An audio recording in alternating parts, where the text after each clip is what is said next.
Good morning, everyone.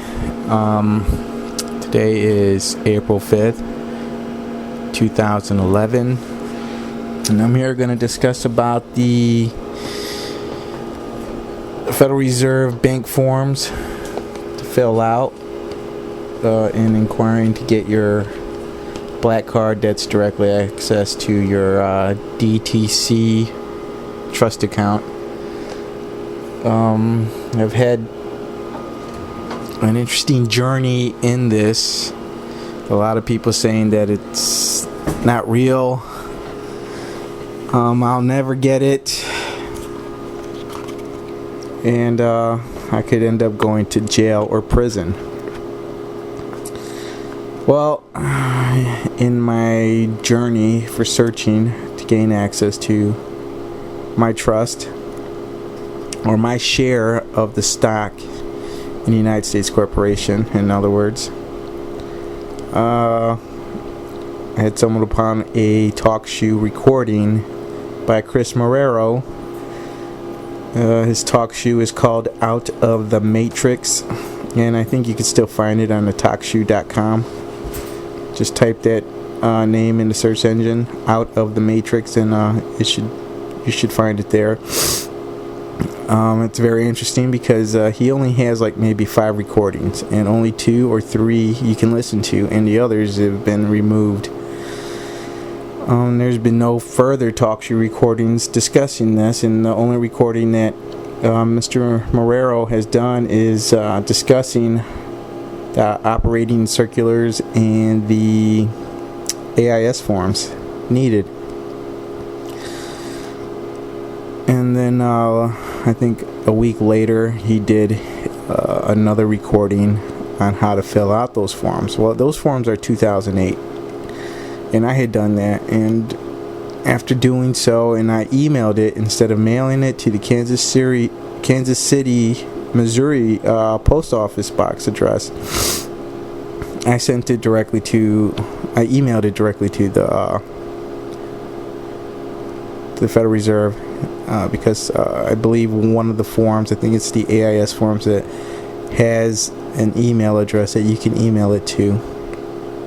And you are going to need a PDF program to fill these forms out. You could either buy it from Adobe Acrobat, which has the Pro X program for like $450, but they do offer a 30-day free trial to do so. To try it out for 30 days, and it lets you use all kinds of stuff, which is cool, because that's what I did. Or you can go to www.pdfescape.com, and you can go there and register and sign up, and you can use that to fill out the AIS forms and the operating circulars. Now, when I did the 2008 forms, I emailed it in. 2 weeks later, I called, talked to someone there. I can't remember the person's name, but she was very nice, very courteous, and she told me that the forms that I had used are outdated and that I would need to use the newer forms. So I did. I thanked her, and I didn't really ask too many more questions. I don't know why. My mind was blank. I guess I was a bit nervous. Who wouldn't be?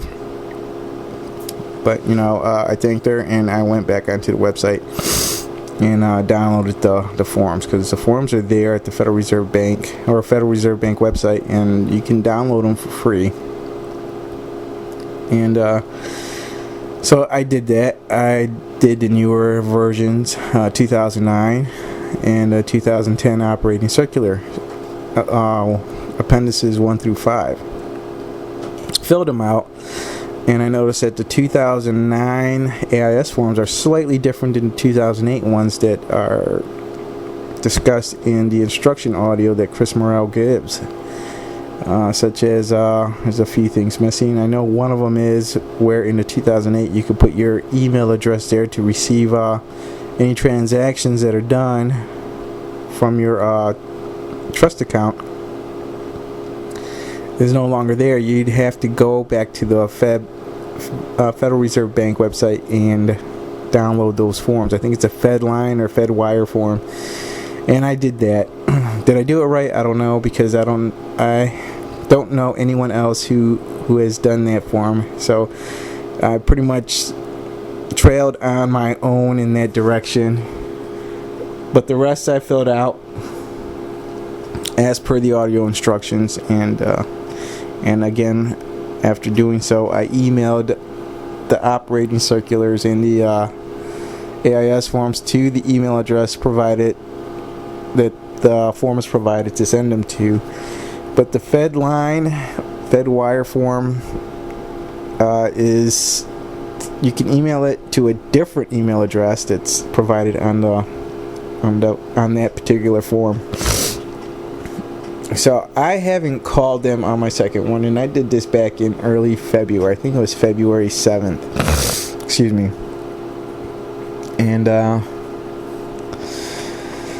but I have talking to a few other people, and some people would email me and ask me, how far I've gotten. Some people had called me. They don't call me anymore because my cell phone got shut off. One of the things that I was never able to A4V is my cell phone bill, but that's entirely different story. Anyways, some of them said that when they talked to a customer service person over there, or an agent at the Federal Reserve Bank that their account is located in, they said that they could not have access to that account because they are not a banking institution. Even though they told this agent that they are a banking institution, the agent still would not be forthcoming in cooperating with these individuals. So that was a little bit of a setback, or a downer, you could say.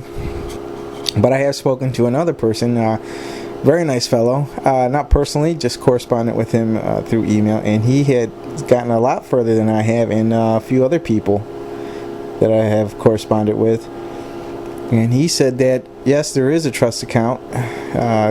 Apparently this lady was very helping with information, and that the forms that we have filled out are correct. The AIS forms and the operating circular appendices 1 through 5. But there is also another form that needs to be filled out.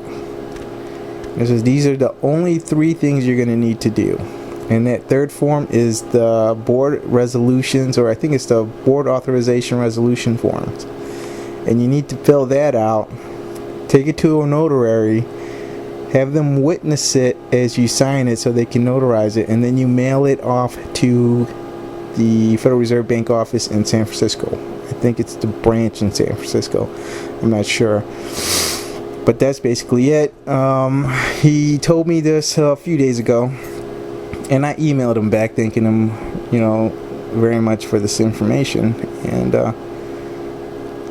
I also asked him, should I redo the forms and send them in again along with this resolution form? And he said no. It wasn't necessary because he didn't do it, and the lady told him that it wasn't necessary. He just needed to do the board resolution forms, and that's the one you need. You're going to find 2 on the Federal Reserve Bank website. It says board authorization resolution forms. I think that's what it's titled. And then there's a non-account resolution forms. Do not fill out the non-account, because that has nothing to do with it. You want the board resolution forms because that's to your master account.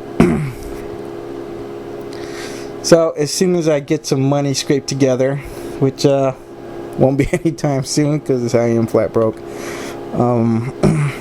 that is one thing I'm going to do. I should be getting some Federal Reserve notes soon in the mail from my settlement case. Not very much. I was cheated by my attorney, so it's my fault. I'm pursuing this free man movement, and at the time I was very new to it, and I had already gotten an attorney to handle my workman's comp case. So with that money, I'm gonna go and fill out these forms and get it notarized and mail it off, a certified mail. I think it's best, if you do decide to mail any of these forms, is to do it certified mail with return receipt So this way you will have proof that someone there got it. Anyways, I just thought I would share that with you. So when you go onto the Federal Reserve Board website, which is again www.frb.org, you can get the forms for the AIS forms and the operating circular 1, appendices 1 through 5, fill those out, and then you'd have to go, and it's kind of hard to find the board resolution forms. What you can do is type it in the search engine on the Federal Reserve Bank website, resolution forms, and you'll find it there. It will bring it up, and I believe if you scroll down about scrolling halfway down the page, you should find it there. Click on that, and there's only 2 sections on that. I believe it's page 2 and page 5. I'm not sure, but those are the only 2 forms that you need to fill out to give you instructions on how to fill it out. Hopefully I get to do it right and send it in and mail it. I'll probably mail it express mail and with a return receipt, and see what happens then. Who knows? Maybe I'll get a visit by the Men in Black, or maybe it'll be a couple of suits and with a special envelope for me. I never know. But I just thought I would bring this up and share this information with you. So remember, you will need an Adobe program, or you can go to www.pdfescape, that's ESCAPE.com, and you can use that program there for free, which I have that saved on my favorites. But here you go. This is new information that I've come across, and I hope this helps everyone else gets access to their MasterCard or Master account with their Black Card, and be able to live life a lot more fulfilling. Okay, well, Godspeed.